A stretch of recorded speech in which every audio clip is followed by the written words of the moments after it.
Want to know the secrets of successful raised bed gardening? It's a fantastic way to grow, offering benefits like superior soil quality, easier weed control, and enhanced water drainage. Follow these tips to make your raised bed garden thrive. Firstly, location matters a lot in raised bed gardening.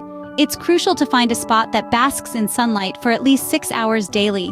Good soil is a must, and being close to a water source is a huge plus.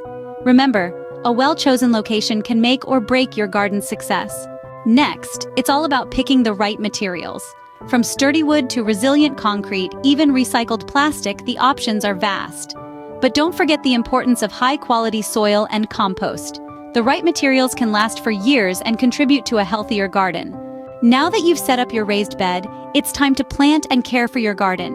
Remember, proper spacing and consistent watering are key. Regular weeding and enriching the soil with compost are also crucial. With proper care, your raised bed garden can produce bountiful harvests for years to come. Raised bed gardening can be a rewarding and productive hobby.